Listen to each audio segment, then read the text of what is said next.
सत्य की अद्भुत महिमा है, क्या कह दें। एक राजा हुए महाराज हरिश्चंद्र, उनकी बात तो बड़ी अद्भुत भैया, बड़ी अद्भुत। हरिश्चंद्र की धर्मपत्नी का तारामती नाम था। राजा हरिश्चंद्र बड़े धर्मात्मा, सदैव सत्य पर चलते थे, सत्य का पालन करते थे, सत्य की पूजा करते थे और सत्य के लिए अपने जीवन में अनेक कष्ट सहे, पर उन्होंने कभी सत्य नहीं छोड़ा। बोलो रामचंद्र भगवान की बड़ी महिमा है सत्य की। तो हरिश्चंद्र की धर्मपत्नी का नाम था तारा देवी। एक पुत्र भी था इनके जिसका नाम था रोहिताश्व। रोहित रोहित कहते थे। आहा, ये इतने सत्यवादी थे, इतना सत्य का अनुकरण करते थे कि इंद्र को घबराहट हो गई, कहीं ऐसा ना हो यदि हमाओ इस्तीफा करवा दे वे खुद इंद्र बन जाए।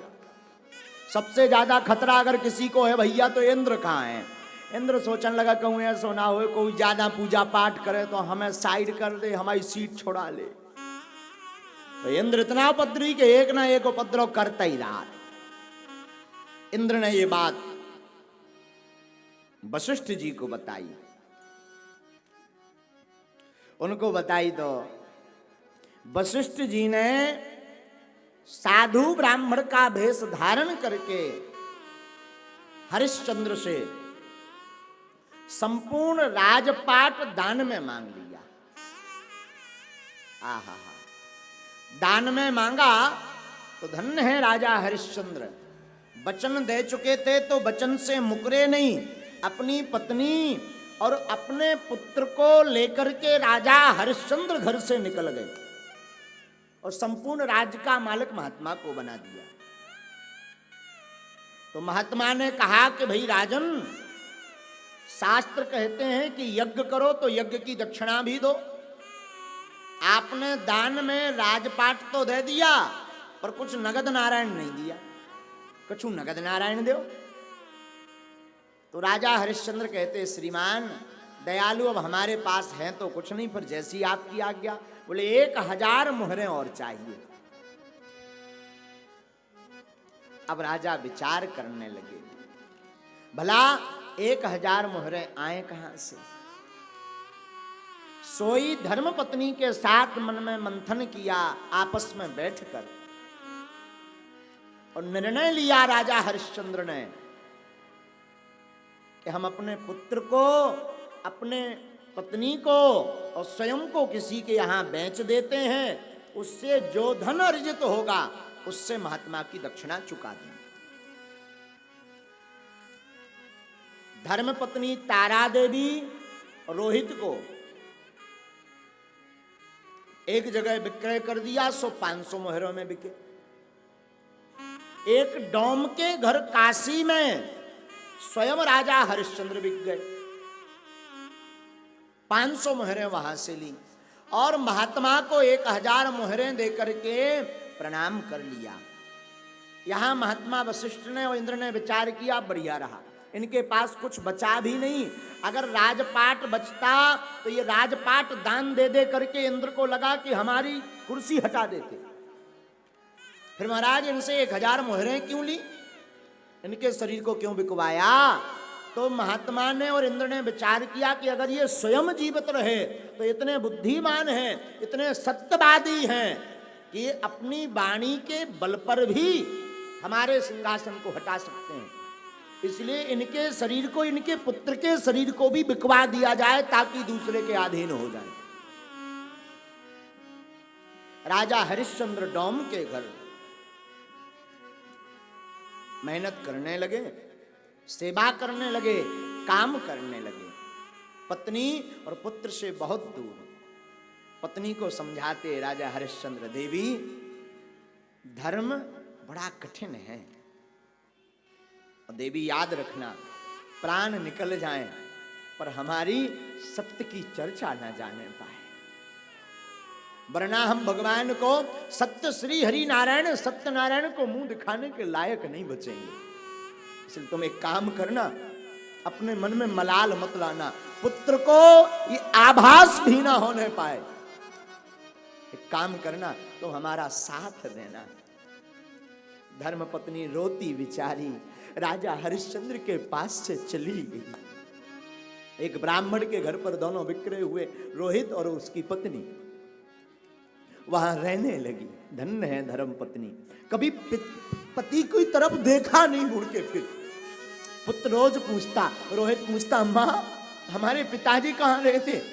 जो राज में रनवासे में रहने वाली रानी थी कभी तारामती, रनवासे में निवास करती, रजवाड़ा था, बोलचाल था, एक ओहदा था, एक लेवल था जहां हुक्म चलता था, हजारों सेवक सेवकाएं थी, वो आज स्वयं दासी बनकर के जीवन जीती। राजा हरिश्चंद्र भी कोई साधारण नहीं। राजा हरिश्चंद्र की क्या कहना साहब, इनके राज्य में कोई दुखी नहीं। राजा तो दूर की बात, प्रजा भी दुखी नहीं, क्योंकि जो सत्य की उपासना करता है उसके जीवन में प्रसन्नता होती है। और जिस देश का राजा सत्यवादी हो, जिस देश का राजा सत्यनिष्ठ हो, जिस देश का राजा सत्य कर्तव्य का परायण करता हो, जिस देश का राजा सत्य पर चलता हो, उस देश का कभी विनाश नहीं हो सकता। राजा हरिश्चंद्र सत्यवादी थे। हजारों दासियां, हजारों सेवक, फिर भी राजा एक डॉम के घर पर नौकरी करते। हरिश्चंद्र डॉम ने क्या काम दिया? मरघट पर बैठो, कोई मुर्दा आए ना तो बिना पैसा लिए उस मुर्दे को जलने मत देना। विधि का लेख तो बड़ा विचित्र होता। इंद्र को लग रहा था कि मेरा सिंहासन ये छुड़ा सकता। इंद्र को भय था, इंद्र को संदेह था, क्योंकि यह एक बात याद रखना मेरे परमात्माओं, साधुओं, एक बात याद रखना, देवताओं को अगर कोई परास्त कर सकता तो आपका सत्य, देवता अगर पराजित हो सकते तो आपके सत्य से। इंद्र को भय था, इंद्र प्रसन्न है, इंद्र को अब खबर नहीं, लेकिन संत तो जानते हैं, भगवंत तो जानते हैं कि जीत, देखो ध्यान रखना, सत्य परेशान हो सकता, परास्त नहीं। डॉम के घर राजा हरिश्चंद्र, काशी में क्यों? वैसे इनका पूरा पृथ्वी पर राज्य था, पर कहते हैं काशी त्रिशूल पर बसी है। काशी विश्व के जो मैप है उससे बाहर है। तो राजा हरिश्चंद्र काशी में मरघट पर बैठ करके मुर्दों के जलाने का दमड़ी लेते थे। दमड़ी, ढेला, दमड़ी, ये चला करता था पहले के जमाने में। विधि की घटना साधु जी बड़ी विचित्र होती। एक दिन रोहित को एक सर्प ने काट लिया, और काटा सो तो ठीक, पर इतना विषैला सर्प कि रोहित के प्राण निकल गए। अब बेचारी तारामती रोए बिलखे, बालक को अपनी गोद में लिए। पति तो कहीं और है, कुछ कह नहीं सकती, करे भी तो करे क्या?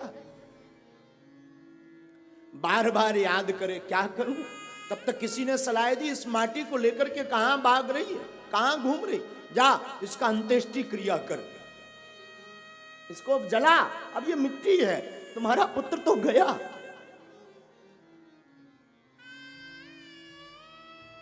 रोते हुए अपने आप को बलवान बनाते हुए, एक बात बोलूं, सत्य की उपासना करने वाला अधीर नहीं हो सकता, धैर्यवान होता। तो धैर्यवान बनकर के तारामती अपने पुत्र को गोद में लिए, न लोग हैं न व्यवस्था है, पहुंच गई शमशान घाट। और वहीं पर राजा हरिश्चंद्र नौकरी करते थे। तो जैसे ही वो बालक को लेकर के आई और बालक को लेकर के प्रवेश होने लगी तो राजा ने रोका, कौन? महाराज मैं। आवाज से तो पहचान गई, हमारे वही स्वामी है, अनेक वर्ष हो गए थे बिछड़े हुए, ये पति है। देखो आप जो भी हो देवी, हमारे यहां का नियम है, पहले आपको एक धेला चुकाना पड़ेगा, बाद में ये मुर्दा जल पाएगा। रोती बिलखती वो रोहित की मां कहती, महाराज मेरे पास फूटी कौड़ी भी नहीं है। और क्या आप भूल गए ये आपका भी बेटा है? महाराज आप भले ही हमें सांत्वना दो, वैसे तो आपको ढाढ़स बधाना चाहिए, आपको हमारे दुख में सम्मिलित होना चाहिए, हमारा साथ देना चाहिए, पर नहीं दे रहे हैं तो कोई बात नहीं, कम से कम इसको जलने तो दो सुखमनी से। केवल हमारा बेटा नहीं आपका भी बेटा है।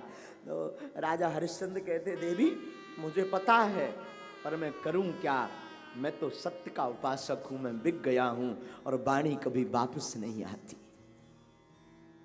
और हमारे मालिक का नियम है, उन्होंने मुझे आज्ञा दी, शिष्य वही है जो गुरु आज्ञा का उल्लंघन ना करे, और नौकर वही है जो मालिक की आज्ञा का उल्लंघन ना करे, और भक्त वही है जो भगवान वेद की वाणी का उल्लंघन ना करे,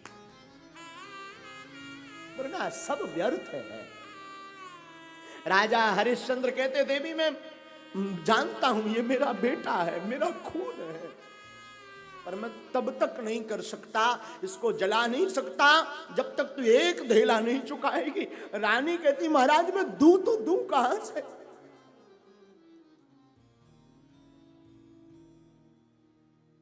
मेरा सर्वस्व चला गया, कहां से दूं, कहां से दूं? और कथा कहती, महाराज रानी ने मन में विचार किया, एक काम करते हैं महाराज, मेरे पास है कुछ नहीं, साड़ी भी एक है, मैं पूरी साड़ी उतार दूंगी तो मर्यादा टूट जाएगी, लोग हंसेंगे मुझ पर, आप पर, तो मैं आपकी धर्मपत्नी हूं। एक काम कर सकती हूं क्या, मैं अपनी साड़ी को पूरी साड़ी से आधी फाड़ देती हूं, आधी साड़ी को आप उधार के रूप में रख लीजिए, आधी साड़ी मैं पहन करके जीवन जी लूंगी, पर मेरे बेटे का शरीर जल जाने दीजिए। हरिश्चंद्र कहते, ये ठीक है, ये ठीक है, और धन्य है धर्मपत्नी हो तो ऐसी, धन्य है धर्मपत्नी। क्या धर्म की निष्ठा है साहब, धर्मपत्नी वही है जो पति की प्रत्येक परिस्थिति में साथ दे। और जैसी साड़ी का पल्लू फाड़ना प्रारंभ किया, ठाकुर से रहा नहीं गया, भगवान श्री हरि नारायण और इंद्र के साथ लेकर के प्रकट हो गए सामने, गले से लगा लिया इंद्र ने, संतों ने गले से लगा लिया। भाई कुछ भी कहो, सत्य में आखिर जीत तो होती है, सत्य की जीत होती है। विजय प्राप्त करना है तो सत्य की उपासना करो। सत्य का मतलब राम, सत्य का मतलब कृष्ण, सत्य का मतलब गोविंद, सत्य का मतलब माधव, सत्य का मतलब मुरारी, सत्य का मतलब युगल सरकार, सत्य का मतलब राधा, सत्य का मतलब श्री हरि, सत्य का मतलब विष्णु, सत्य का मतलब श्री द्वारकाधीश, सत्य का मतलब जगन्नाथ, और सत्य का मतलब केवल परमात्मा। उपासना करो तो सत्य के